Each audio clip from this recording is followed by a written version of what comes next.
Bien, solamente quiero cerrar una pantalla de Explorer porque a veces salta encima y no quiero tener esa dificultad. Ahí. Bien, pues este fue el último desafío que hablábamos antes del examen, ¿verdad? Ya pronto tendrán acceso a las tareas, la calificación de cada una. Todavía estoy terminando con una sección anterior. Ya terminé con una de las cuatro secciones, ¿verdad? Voy con la siguiente. Ustedes son el tercero grupo y después sigue el último grupo. Pero tengo aproximadamente 8 días después del examen para entregar nota completa, así que estamos a tiempo todavía. Em, Antes de comenzar la clase, pues quiero también hacer una alusión a la problemática que se está viviendo actualmente en el mundo y algunas consideraciones críticas que hay que tomar en cuenta para poder hablar de la situación bélica que está enfrentando Israel versus los palestinos, además de algunos cuidados que hay que tener, sobre todo cuando opinamos sobre esos temas, porque se trata de colaborar a tomar conciencia y no a generar más bien bandos, que es lo que he notado yo en las redes sociales. He notado que ante esta situación terrible que está ocurriendo, la gente lo que ha hecho es tomar bandos, ¿verdad? Hay gente compartiendo banderita palestina, gente compartiendo banderita de Israel y muy poca gente sensata, más bien opinando de manera neutral, eh, llevando un poco a la conciencia de lo que está pasando, porque si bien es cierto, un grupo terrorista atacó Israel e Israel tiene derecho a defenderse eh, bajo lo que llamamos la legítima defensa, también es cierto que por mucho tiempo el pueblo palestino ha estado criticando algunas tomas de decisiones que han tomado los israelitas, los del Estado de Israel, porque no se les puede llamar todavía israelitas como tales. Em, y esto pues ha generado un odio, ¿verdad? Un repudio a las decisiones políticas que han ido tomando y ahora con mayor dureza. Lo interesante de este fenómeno que he notado aquí en Latinoamérica es que mucha gente es amante de Israel por lo que dice la palabra de Dios y hay gente que es consciente socialmente del dolor de los palestinos, porque estamos hablando de que quienes son castigados por la guerra de Israel versus Palestina no son los verdaderos terroristas, sino la gente inocente. Gente inocente que ahorita, por ejemplo, la decisión que ha tomado Israel alrededor de ello es cortarles la luz y el agua, ¿verdad? Prácticamente los está dejando sin conexiones porque claramente de Israel dependía tanto la electricidad como el agua de Palestina, de esta zona de la Franja de Gaza. Pues les ha cerrado corriente y agua, dejándolos a su destino, ¿verdad? A que viven prácticamente en la miseria. Este tipo de acciones no se pueden justificar, ¿verdad? Porque el ataque debería ser en todo caso a los autores de la parte bélica, ¿verdad? A la verdadera milicia y no a los ciudadanos comunes y corrientes. Así que el golpe duro que está dando obviamente Israel contra los de Hamas no se está llevando a cabo de manera tampoco muy justa, que digamos. Recuerden que la legítima defensa de la ética consiste en hacer un acto para evitar la agresión. Entonces, ese acto tiene que tener ciertos requisitos. Primero, no puede ser mayor que el daño que estoy recibiendo. En segundo lugar, no puede ser un acto de venganza, porque ya no es legítima defensa cuando se convierte en venganza. No puedo duplicar el castigo, pues. Eh, Tercero, debe estar bien concienzuda la decisión de realizar este tipo de ataques, tratando de que solo sirva para detener a los agresores, nada más. Y eso es lo que comúnmente no vemos, lo que al menos la gente crítica no estamos viendo de parte de Israel. Por lo cual no se puede, por una cuestión religiosa, venir a justificar las cosas también que se están haciendo mal. Y en la crítica social de los problemas que vive Latinoamérica y vive el mundo, tenemos que ser muy sensatos al momento de juzgar, si queremos hacer un análisis o crítica. Ahí salió el embajador de Israel en el canal de televisión, ¿verdad? A que le estaban acusando de esta situación que han hecho contra los palestinos, de que el nombramiento de Israel como Estado es ilegítimo, y el embajador defiende de que el Estado de Israel, que desde el año 1948 fue reconocido como Estado, mientras que un bando dice que fue un regalo prácticamente de los países como Inglaterra, que los convirtió, los dejó como colonia y les permitió ser independientes, o algunos aluden también al favoritismo de una ideología de carácter sionista, ¿verdad? Para poder fundar una patria llamada Israel, aunque ya esa patria prácticamente ya estaba mezclada, ¿verdad? Casi extinta, diríamos. Sin embargo, alude el embajador de que es la decisión de la ONU darle reconocimiento.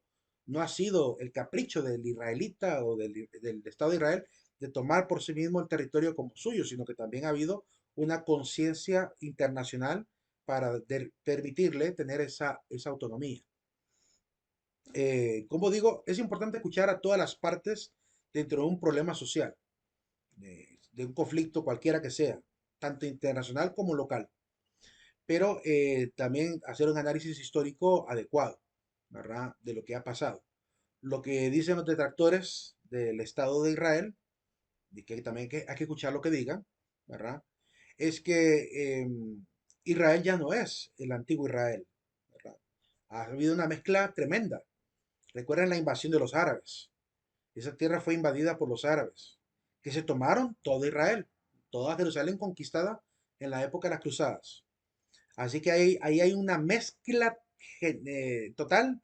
Ya no existe, por tanto, en todo caso, la raza de Israel pura. Ya no se puede hablar de una raza pura, porque ahora hay mezclas y mezclas y mezclas de gente, herederos. Además, también algunos detractores afirman, y basados también en lo que dice la Biblia, hablan de que Israel también es un país nómada, invasor, porque claramente esa tierra le pertenecía a Canaán, que luego Dios le da la oportunidad a Israel de vivir en esas tierras. Primero con Abraham, que le permitieron obtener un fragmento de tierra para poder enterrar ahí a su esposa Sara. Después de ello, pues el derecho de la primogenitura, que también consideró que si ahí estaban enterrados sus padres, pues ahí había que recuperar esa tierra. Y ese afán de recuperar la tierra donde están enterrados los padres es lo que llevó a la conquista de Israel sobre Canaán. Así que esto es un fenómeno histórico bien interesante, ¿verdad? Que ha generado un problema no solamente político, social, sino también religioso, ¿verdad? Que hay que prestar mucha atención. Pero como digo, no se nos puede perder la cabeza en medio del conflicto social que se está viendo a nivel internacional, lejos de la ética, lejos de la cordura, porque claramente han habido atropellos tanto de un lado como de otro, atropellos a los derechos humanos. Y eso es lo que hay que tratar de ver con mucha sensatez, para no repetir también en nuestras patrias lo que está pasando allá. En todo caso, hay que estar atentos a lo que está ocurriendo, hay que prestar atención a las noticias. A mucha gente no le gusta vivir el momento, prefiere vivir en una burbuja ahí, no sé, viendo a Supergirl, o viendo a los guardianes, a las leyendas del mañana, ¿verdad? En vez de poner atención a lo aquí y a la hora.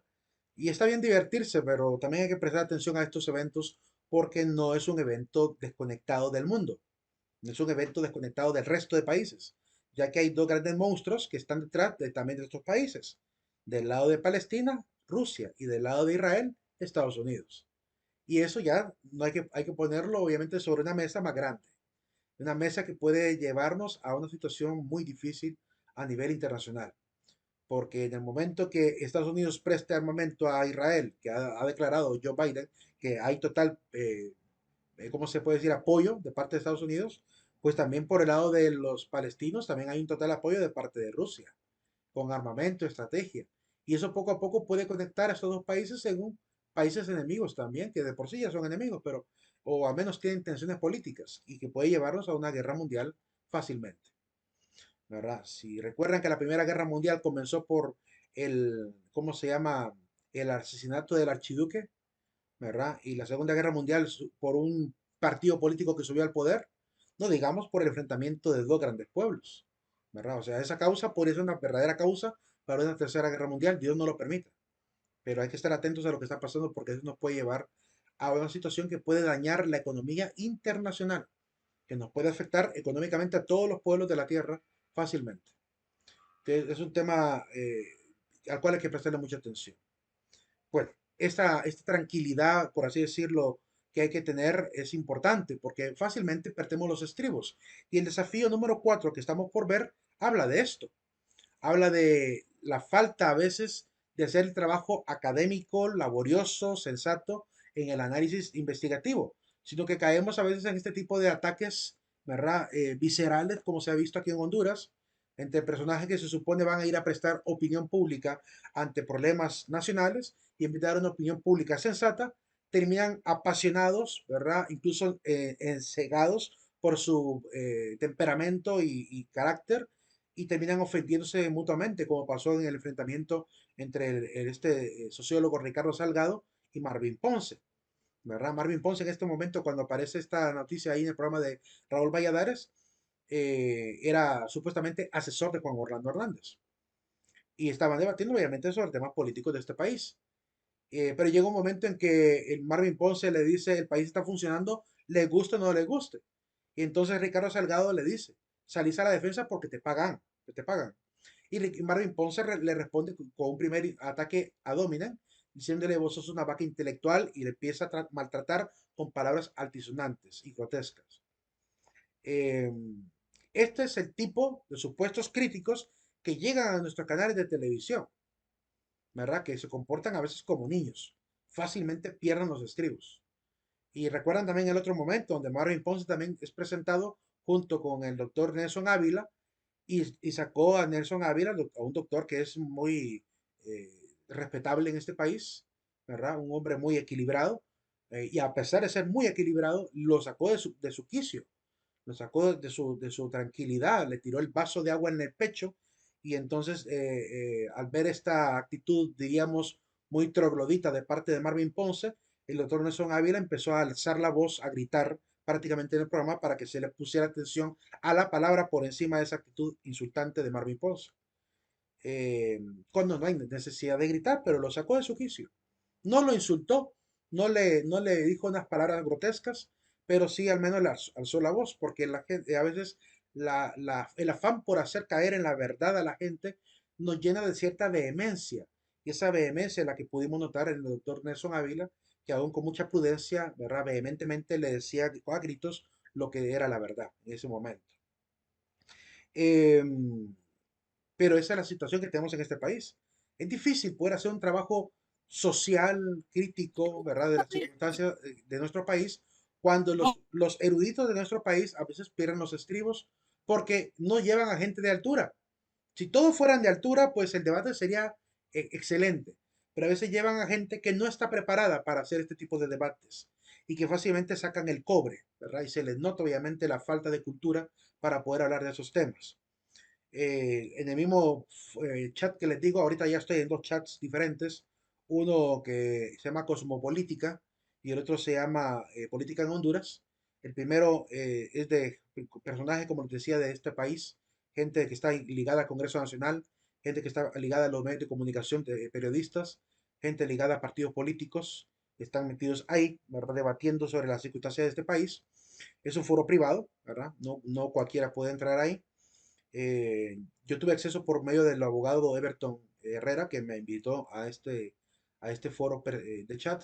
Y ahorita me acaban de invitar a otro grupo que se supone que la mayoría de la gente que está ahí es gente, la gente que anduvo en la marcha de las antorchas, gente que está, que es diríamos, el lado bueno del Partido Salvador de Honduras, que ni siquiera no está cegado por seguir a Salvador, sino que quieren realmente que el Partido Salvador de Honduras sea un partido sin corrupción para este país. Así que hay gente mucho más prudente que Salvador Narrala, la que está metida en ese foro, y otra gente que incluso del Partido Libertad de Refundación, que han dejado el Partido de Libertad de Refundación con una visión diferente, como el caso de la profesora Lilian, que estuvo antes en el Partido Libre y ahora está en el Partido Salvador de Honduras, porque cambió, desde que murió su hija, como comentaba ella, pues cambió su forma de ver la realidad de Honduras. Entonces ahora está luchando de una manera más, diríamos, con la misma grado de verdad que ella siempre se ha caracterizado por decir la verdad a la cara a la gente. Es la profesora Lilian que se ha hecho famosa en varios videos de TikTok, ¿cómo se llama? Denunciando las barbaridades de los partidos políticos e incluso del mismo gobierno, que no es una mujer que le vaya a andar sobando el ego a los Zelaya, como hacen el resto de los miembros del Partido de Libertad de Refundación. ella es más despierta en ese sentido y no tiene ningún favor con nadie, excepto con la gente que ha sido grandiosa con ella. Ella misma nos ha dado a conocer esto. Es una riqueza realmente compartir con este tipo de personas que se nota que quieren algo diferente para Honduras, que aman a este país, que tienen que incluso al debatir, tratan de debatir con un nivel de altura y de respeto, ¿verdad? De decirse la verdad como tiene que ser, pero tratando de llegar a una conciliación y eso me parece fabuloso. Por lo menos en el chat este de como política veo que la gente habla un poco más así. En la de política de Honduras hay uno que otro que todavía como que anda con los pies de arrastras en el carácter, en cuanto a caminar éticamente en la vida y fácilmente se les sale el insulto o el ataque a dominen, ¿verdad? A los foristas. Es importante hacer la crítica social del país. Es importante crear estos espacios de análisis de la circunstancia tanto política internacional como nacional, ¿verdad? Participar de esto, pues realmente, por lo menos para mí, a mí me parece realmente un honor estar junto con ellos, estar compartiendo con ellos, porque hay gente muy bien preparada ahí, gente que no, yo no estoy a nivel de ellos, ¿verdad? Y que claramente es una riqueza aprender de ellos. Eh, pero vale la pena realmente, cuando ahí vean un foro que habla de la situación social y política, participen, ¿verdad? Investiguen, lean mucho, ¿verdad? Y antes de debatir y dar una opinión, ¿verdad? Investiguen al máximo lo que debe debatirse. Y traten de evitar, como hemos dicho anteriormente, pues esas falacias que comúnmente se meten en el discurso, ¿verdad? Y más bien entorpecen el proyecto de construcción de una verdadera nación, que es lo que tanto ansiamos. En cuanto a la investigación sociológica, vamos a hablar un poquito de los modelos de investigación.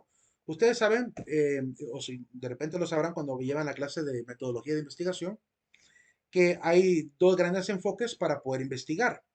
En la página del libro Metodología de Investigación, número 11, bueno, la página 11 de números romanos, nos habla de un poquito de los dos enfoques, el enfoque cualitativo y el enfoque cuantitativo. Para hacer sociología, se creía inicialmente de que primero había que hacer un enfoque de tipo crítico, es decir, pura reflexión, pura análisis cualitativo. Sin embargo, hoy en día, por las diversas escuelas y teorías políticas y sociológicas que han aparecido, pues claramente la sociología ha visto una transformación. Se ha convertido en una disciplina, ¿verdad? Muy ligada a la estadística, muy ligada a la demografía, muy ligada a la historia, ¿verdad? A la economía, para poder hacer el análisis sociológico, porque no se puede hablar sin fundamento. Cuando un sociólogo no investiga, ¿verdad? Antes de poder hablar, realmente puede como decimos, meterla de andar, ¿verdad? En lo que dice.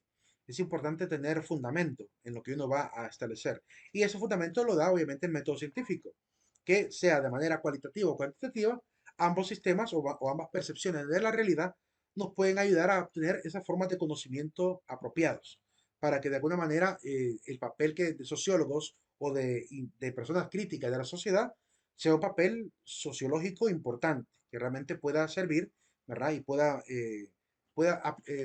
por lo menos llegar a las posibles aplicaciones importantes que pretendemos hacer, ¿verdad? Que se llegue, es decir, a un conocimiento válido, útil, que nos ayude mediante la comprensión de estos dos enfoques a mejorar la realidad, a mejorar nuestras circunstancias sociales.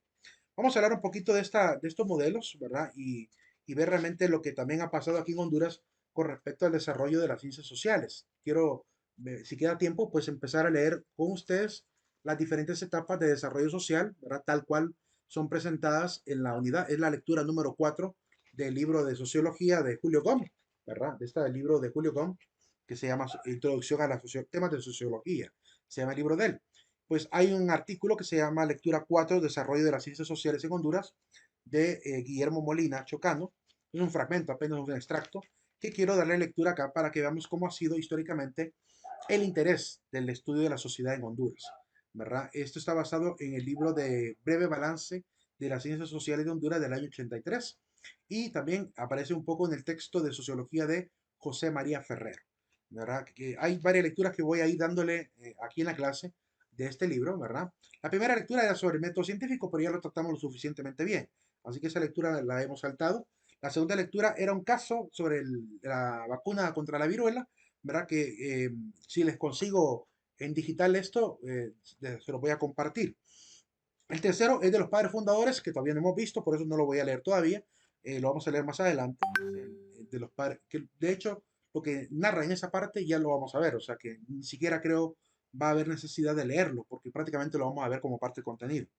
Pero el de desarrollo de las ciencias sociales, ese sí me gustaría leerlo para que vayamos viendo año por año lo que ha pasado antes de la Guerra Mundial, durante la Guerra Mundial, después de la Guerra Mundial, hasta llegar a la época contemporánea, alrededor del año 1979, cerca de los años 80, cuando ya va a empezar el proceso de democratización de este país. ¿Verdad? Y así poco a poco vamos a ir leyendo algunos fragmentos y discursos que recomienda el máster Julio Gómez, que vale la pena para poder leer.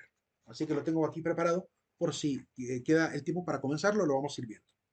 Avanzamos un poquito con la parte del contenido de la diapositiva. ¿Alguna pregunta hasta ahora a respecto de lo que he querido expresar y compartir? ¿Qué opinan ustedes de este tipo de interacciones en los medios de comunicación? De la gente que a veces llega a ofender, que llega a hablar cosas sin sentido. De hecho, ahorita les cuento, antes de que den su opinión, que acabo de compartirle, por ejemplo, a la clase de Historia de Honduras. Le compartí un video que tendría que haberse compartido ustedes también, no sé por qué no se lo mandé, pero es un video del presidente de Venezuela, Nicolás Maduro, que allá en Venezuela muchos de manera, diría, insultante, le unen la palabra Maduro con burro, porque a veces dice unas necedades antihistóricas, ¿verdad? Antiacadémicas, porque él se saca de la manga las cosas que quiere decir, ¿verdad? Es una persona sin formación académica, por lo que notamos, y que aún así llegó a ser presidente. Compartiendo el video con los sacerdotes, amigos míos, les decía, yo no sé cómo es que en América Latina hemos llegado a elegir a gente tan inadecuada, ¿verdad? Que llega al poder. ¿Por qué por qué se ha dado este fenómeno? Y decía un sacerdote, porque claramente es gente que engaña, que hace ver como que son gente virtuosa. Es gente que pareciera que se leyeron el libro de Maquiavelo. Cuando miramos a Maquiavelo un poquito ahí vamos a ver por qué, pero pareciera que están hechos para la hipocresía. Tapan su verdadera realidad, ¿verdad? Se presentan como los verdaderos mesías políticos, llegan al poder y después, cuando están ebrios del poder, dicen lo que les da la gana, ¿verdad? Y no les da vergüenza de aparecer como presidente de una nación diciendo grandes barbaridades. Solo para que realmente lo veamos. Quiero que lo veamos como parte de esta parte crítica que quiero que también tengamos. Quiero compartirles ahorita en pantalla, dejaré compartir la diapositiva para ver ese pequeño video, porque aquí lo tengo a mano, lo tengo por acá, lo voy a dejar activo para que veamos lo que él acaba de decir. Y lo que acaba de decir tiene que ver con lo que dije al principio de la clase, con el tema de los palestinos versus los israelitas. Vean la manera como él intenta hacer un análisis crítico sobre la circunstancia social de ahorita de esta guerra, para que vean lo que no hay que hacer, por lo menos para que sirva como ejemplo. Así que Me dicen por favor si pueden ver en pantalla a Nicolás Maduro. ¿Lo logran ver? Sí, sí se ve. Ok, voy a subirle todo el volumen que pueda para que se escuche bien. Ahí está el máximo. Quiero ver acá también en la computadora. Está el máximo también. Escuchemos lo que tiene que decir él. Y voy a ir parando el video para ir corrigiendo algunas cosas que él ha dicho, aunque creo que muchos de ustedes ya lo saben. Jesús fue un niño palestino.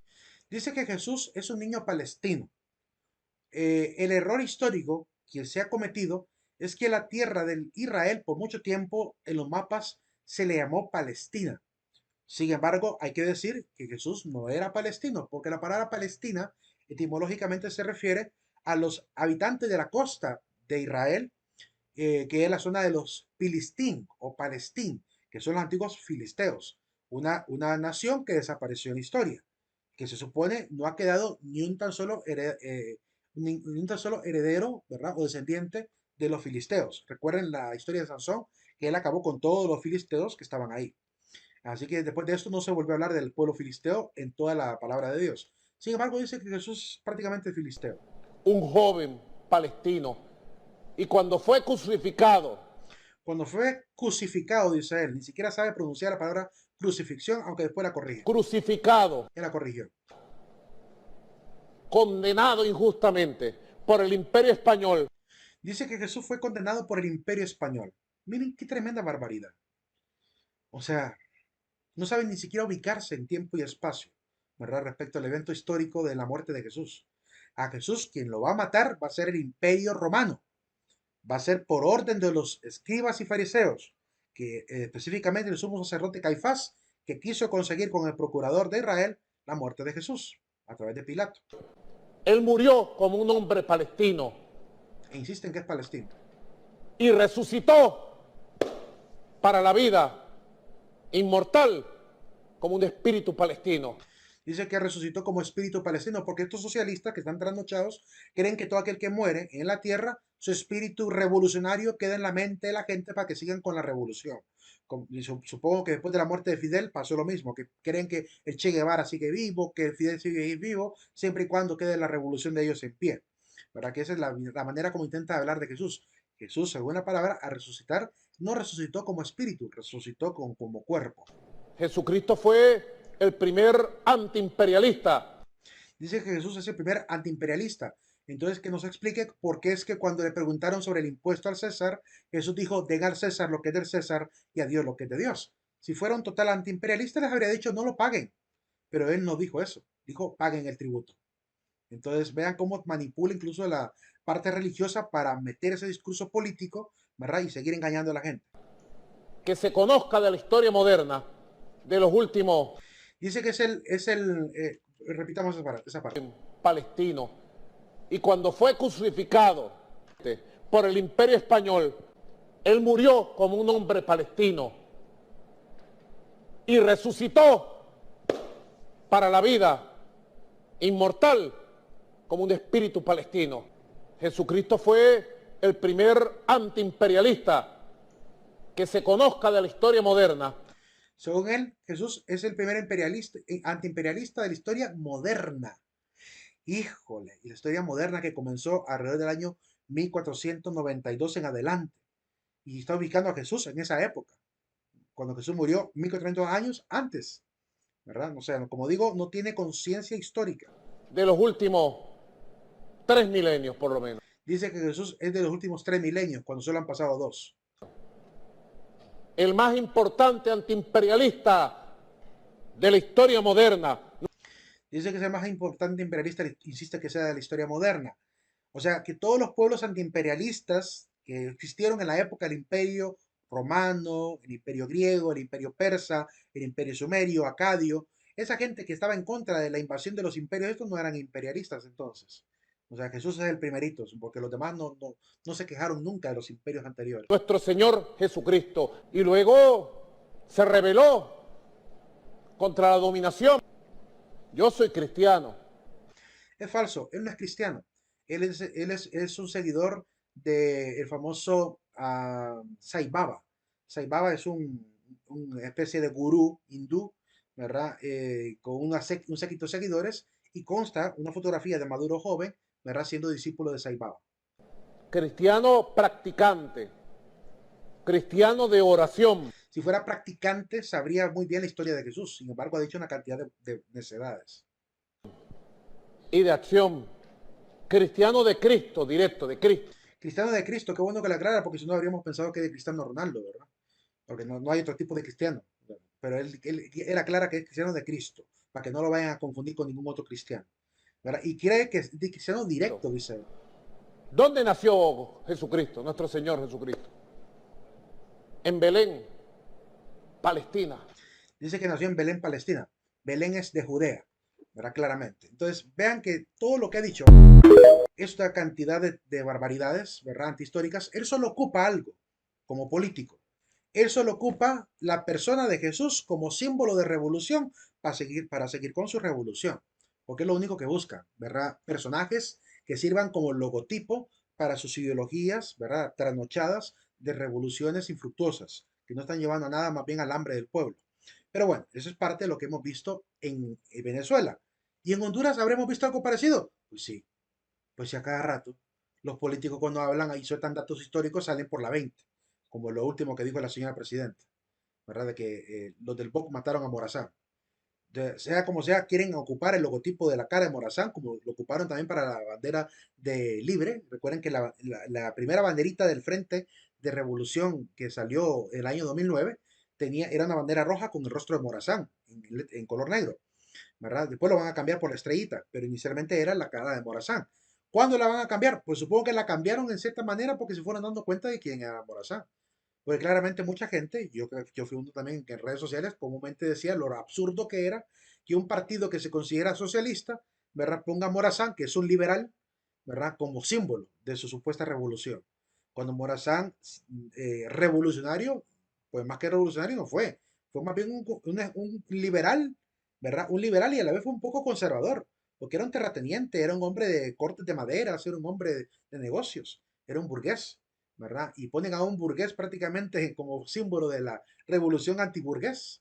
Entonces es un poco absurdo, porque realmente lo poco que parece ser es que esta gente de historia sabe muy poco, ¿verdad? Cuando hagamos una crítica social, cuando hagamos un análisis de la situación, notemos todo este tipo de circunstancias, ¿verdad? Es parte de la reflexión que hay que hacer también para evitar caer en este tipo de circunstancias. La investigación sociológica nos ayuda un poco a tener esta, diríamos, esta cabeza fría para poder, a través del método científico, llegar a este tipo de conocimientos que nos ayudan a ver la realidad con otros ojos y dejar de caer en el apasionamiento, ¿verdad? Dejar de caer en las visceralidades y hablar con la mayor propiedad posible. Hablemos un poquito de la investigación sociológica. ¿Qué es investigar? Es uno de los primeros temas que ustedes van a ver en la clase de metodología de investigación, ¿verdad? La palabra investigar, que es importante tenerla clara. En este caso, pues consiste en un método riguroso, una serie de pasos, ¿verdad? Exhaustivos, porque cada vez que avanza la ciencia, el mismo método científico se va haciendo cada vez más extenso, ¿verdad? Más meticuloso para poder llegar, obviamente, a no dejar ningún detalle, ¿verdad?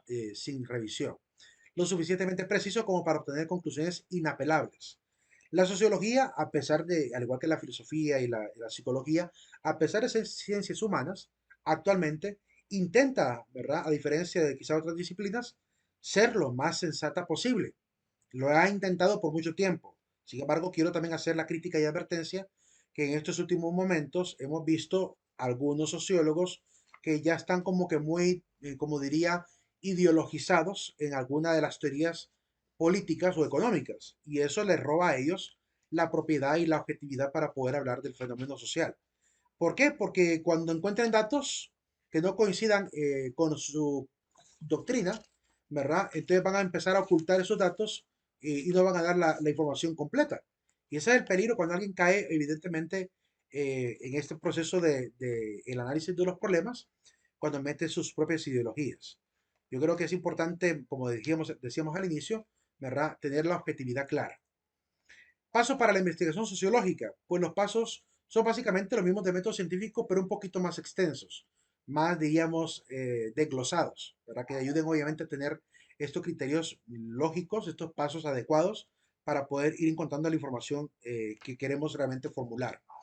Em, el poder incluso definir el enfoque de investigación ayudaría también a establecer cuáles serían los pasos más apropiados.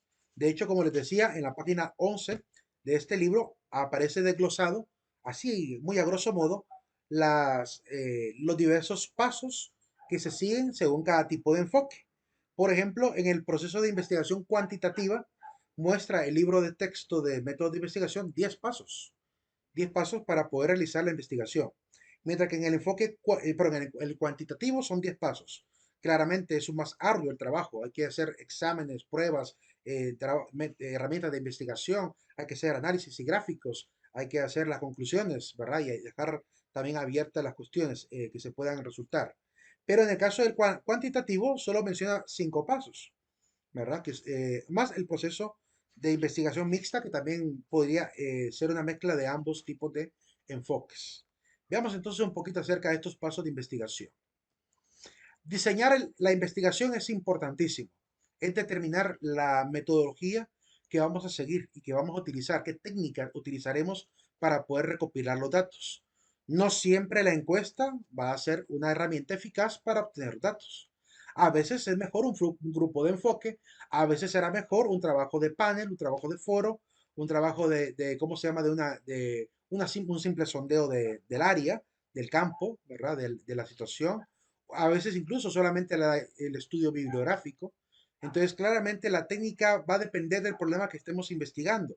Por eso es importante hacer el diseño de investigación para ver cuáles son los modelos que hay y de alguna manera decidir cuál sería el más apropiado para el problema que uno pretende investigar.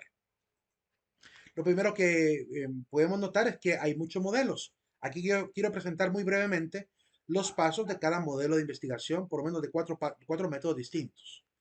Primero, hay un modelo general, diríamos, que comienza planteando los objetivos de la investigación.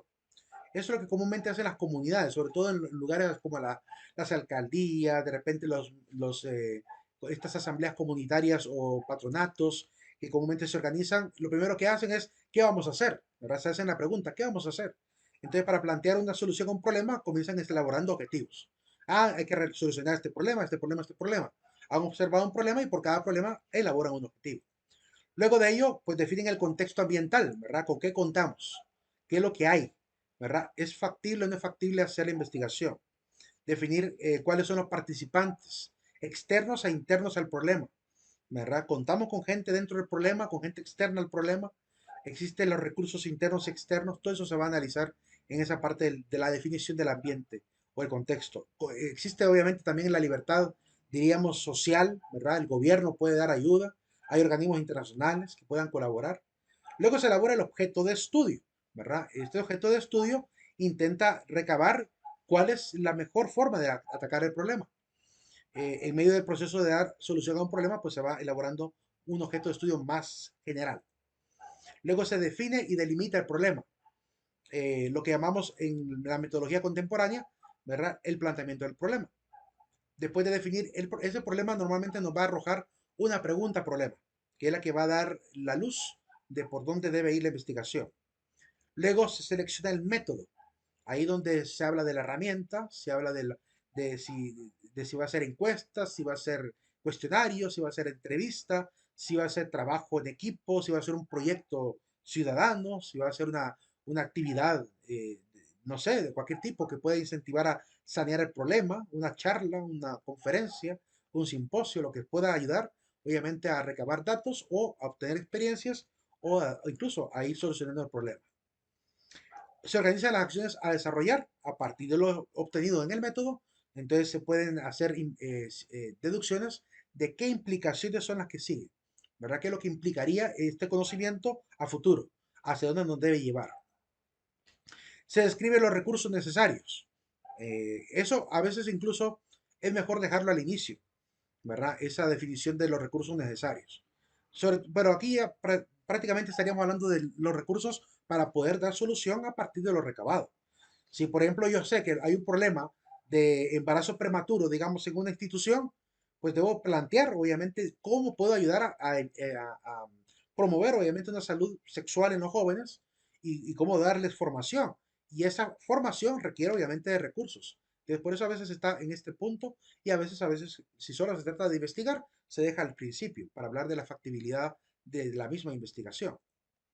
Luego se verifica la factibilidad de estudio, ¿verdad? Si es posible realizarlo o no. A veces estos dos pasos, como les digo, está al inicio del proceso, ¿verdad? Actualmente, cuando se trata de un proceso de investigación nada más, siempre va al inicio. Si es un proyecto de actuación, de actividades, pues se puede dejar después de haber hecho quizá el sondeo inicial. Después de este esquema así general, pues aparecen diferentes modelos. Aquí quiero presentar el modelo número uno, 2 y 3 para que vean más o menos pues, cuáles son los posibles caminos que se pueden tomar. Muy similar a lo que ya hemos dicho aquí, pues más o menos cada uno de los modelos. En el modelo número uno se comienza primero con el tipo específico al que pertenece. ¿Qué tipo de investigación voy a hacer? Defino si va a ser cualitativa, cuantitativa o va a ser mixta, ¿verdad? A la mixta también se le suele llamar híbrida, si va a ser una investigación de tipo híbrida o no. Aquí en el libro le llama investigación mixta tal cual, ¿verdad? Que utiliza un poco de la parte cuantitativa y cualitativa. Después vamos a la fuente de información. Eso comúnmente ocurre en un tipo de investigación de carácter, diríamos, casi teórica, donde requiere hacer un marco de investigación bibliográfica, ¿verdad? Entonces yo intento recabar cuáles son las mejores fuentes para poder analizar el problema. Si pretendo, por ejemplo, analizar el problema de la morbilidad en Honduras, el problema de la salud en este país, pues entonces voy a averiguar qué instituciones del país me pueden facilitar a mí, ¿verdad? Información que el Ministerio de Salud, que el Instituto Nacional de Estadística, ¿verdad? Que el informe de las Naciones Unidas, PNUD, ¿verdad? Y otros informes internacionales de la CEPAL, que nos puedan ayudar a entender un poquito el fenómeno tanto de la pobreza, que tiene que ver quizá hasta con la morbilidad, porque las enfermedades también tienen que ver con un problema de acceso a la salud, y ese problema de acceso a la salud puede estar conectado a la parte económica. Entonces necesito también ese ambiente contextual de la economía para analizar incluso el tema de la salud del pueblo. Además de la formación también, la parte educativa, cómo está el tema de la higiene en las escuelas, la educación de la higiene en las familias, la cultura misma, cómo está el tema de la higiene, ¿verdad? Además del acceso a la salud a nivel del gobierno, puedo investigar cómo está el tema del acceso a la salud pública en cada país, ¿verdad? O en el país mismo, en cada comunidad. Entonces, claramente necesito primero recabar a dónde me debo abocar. Después de esto, se enmarca el proyecto de investigativo, ahí se hace lo que se llama el marco teórico. Se justifica el propósito del trabajo de esta investigación, se hacen los criterios de muestra. Estos criterios comúnmente, pues ahí les recomiendo tanto este libro de metodología de investigación como también el libro de Aristide Para, que les había, no sé si ustedes creo que esto les había mencionado, que es el libro de Siete pasos para tesis exitosa, que también ahí habla un poco de los criterios para el muestreo. Y cualquier libro de estadística también habla de eso. Para los libros de estadística te enseñan incluso cómo calcular la muestra y todo esto, aunque no siempre hay necesidad de calcular la muestra. Por eso hay que ver los diferentes criterios, porque hay algunas muestras que no se hacen basadas en un cálculo matemático con la fórmula del cálculo de la muestra, sino que se hace a veces por estratos, por género, por plaza, por individuos, por gente especializada, ¿verdad? O expertos, ¿verdad? Entonces hay diferentes modelos. Más adelante mencionaremos algunos. Aquí no pretendo enseñarles cómo calcular todo esto matemáticamente. Eso lo tienen que ver en estadística 1, en estadística 2 y en la clase de metodología de investigación. Cuando lleven la clase de metodología de investigación, en los últimos temas, ¿verdad? Que son el tema de la chi cuadrada y el tema de la test student, ahí donde van a empezar a hacer los gráficos de dispersión, gráficos de media, moda mediana, y ahí van a también a ver mucho tiempo, mucho antes van a hablar del cálculo de la muestra, ahí donde lo van a poder ver. No sé, acá en este libro, exactamente en qué unidad, no recuerdo muy bien, ya vi este libro, pero no recuerdo muy bien en qué está. En la página, en capítulo 10, no, pero en capítulo 8, ahí comienza la selección de la muestra, en la página 235 del libro de metodología de investigación de Sampieri, ¿verdad? Este libro de Sampieri es bueno, lo recomiendo, de Sampieri, Collado y Lucio, que son los tres que participan en este bestseller de la McGraw-Hill.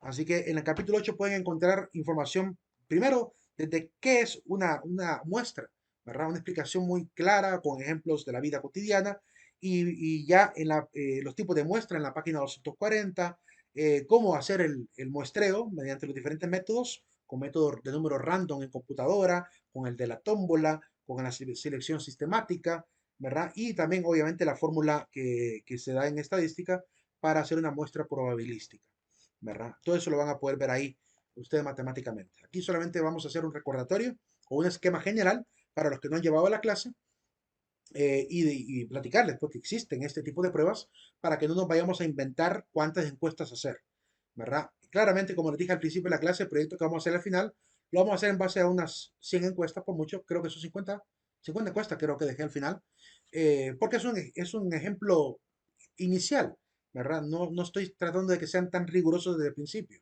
sino para comenzar por lo menos con la experiencia de recabación de datos, recolección de datos, análisis de datos, que es lo que más me interesa que practiquen inicialmente. Ya cuando vayan a llevar estadística, ahí sí van a tener que poner en práctica esto de manera más exacta, ¿verdad? Y más científica, evidentemente. El modelo número 2 tiene los siguientes pasos. Se comienza con un contexto general del estudio. Ahí se habla de todas las variables contextuales, dependientes e independientes. Se habla de la justificación de por qué realizar una solución al problema. Se establece la delimitación, es decir, qué es lo que realmente podemos solucionar y lo que no va a entrar dentro del proceso de investigación o a lo que no le podemos dar solución. Tipo al que pertenece esta investigación que voy a realizar. Luego se realiza el marco teórico, se establece cuál va a ser la metodología de investigación, se genera una ruta crítica, que esto es importante también, tanto para la vida empresarial como para la vida de investigación. Claramente la vida empresarial, ¿para qué ocupan la ruta crítica? Pues, por ejemplo, un ingeniero en sistemas o en ciencias de la computación para saber en cuánto tiempo puede presentar un proyecto. Pero en este caso, la ruta crítica nos va a ayudar, evidentemente, a analizar en cuánto tiempo podemos realizar el proceso de investigación hasta tener los resultados ya redactados, ¿verdad? Que todo eso hay que incluirlo dentro del cronograma. Importante tener mucha claridad del tiempo que va a requerir, ¿verdad? Para ver si es factible también o no es factible realizar. El modelo número 3 de los 4 modelos que hay que ver, recuerden que la primera parte es la forma general, los otros 4 modelos son los que van para arriba. El modelo 3 comienza con la definición del proyecto, luego se salta a la definición de las unidades de análisis, que es lo que llamaríamos también variables, ¿verdad? Después el diseño del experimento, después la metodología de investigación se debe seleccionar y por último un modelo para diseños experimentales, ¿verdad? Si yo quiero hacer algún experimento de tipo social, pues hay que seguir este otro modelo, establecer las variables y procedimientos a seguir, se capacita al personal que va a participar, primero para los que van a recabar la información y segundo para los que van a participar en el experimento. Tercero, el ingreso a la participación, hay que constatar cuánta gente realmente ingresó. La captación de los datos, ¿verdad? Se guarda todo tipo de información fotográfica, en video, ¿verdad? Con escritos, mediante encuestas, mediante sondeos. Se realiza todo un análisis del universo del estudio, ¿verdad? Todo lo que se ha podido recabar. Luego se pasa a establecer normas éticas a partir de lo recabado. Se llega a analizar el tema de los recursos, ¿verdad? Necesarios para poder preparar una logística que pueda servir como una sección, diríamos, preliminar, que es cómo vamos a desarrollar un proyecto social para acabar con el problema que hemos constatado en esta experiencia de análisis en grupo.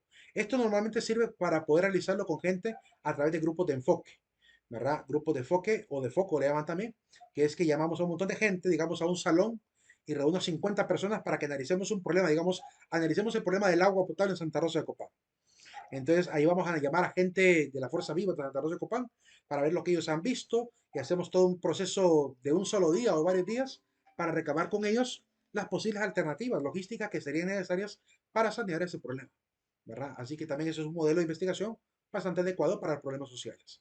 Ahí nos vamos a quedar, vamos al aula virtual para firmar la hora de salida. Les comparto en pantalla, les comparto en pantalla. Me había asustado, pensé que no había puesto a grabar, pero sí puse a grabar. La palabra de este día, la palabra final. Vamos a ver, la palabra de salida es la palabra ciudad. Así que pasen feliz noche, jóvenes. Nos vemos el día de mañana.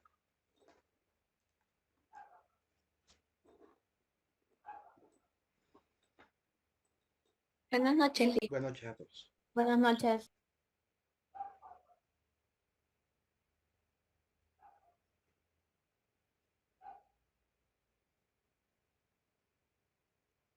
Pronto estaré compartiendo las diapositivas para que, porque vamos un poco rápido, no vayan a perder contenido.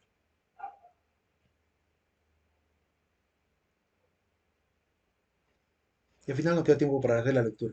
Es bastante grande. Buenas noches, Buenas Liz. noches. Fíjese que tenía una Noche, duda. Dime.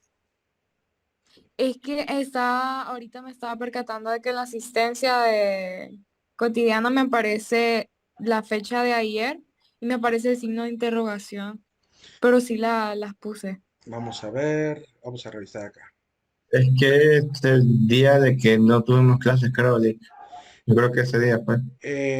Ayer tuvimos clases. Ayer sí tuvimos clases. No, ayer No, no. no, no, Ah, no. sí, sí, sí, El día cierto. de que El no nos lunes da clases fue 9. el examen Cierto, Es cierto. cierto. Ayer, de sí, matemáticas. ayer, O digo, eso fue. sí, ayer fue por el examen. Creí que era la fecha de ayer, no había No, fijado. no. Bueno, Ok. gracias, buenas Bueno, noches. buenas noches. A mí no me da la contraseña, ¿cómo es? La palabra ciudad en minúscula es en minúscula sin espacios. Y debes colocar el presente también y darle guardar.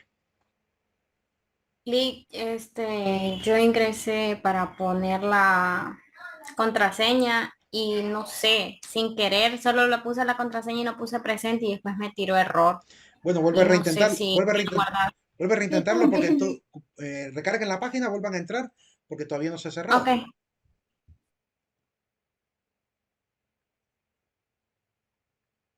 Y si no, pues revisamos ahorita y les ayudo yo acá.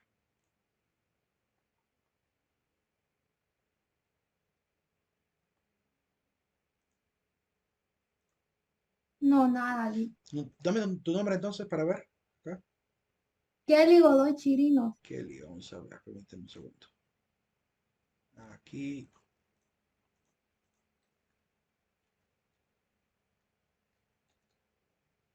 Eli Godoy. Ok, ahorita la coloqué yo. Listo. Ah, que muchas gracias. Ok. Ya me vio a mí. Gracias. Perfecto. Bueno.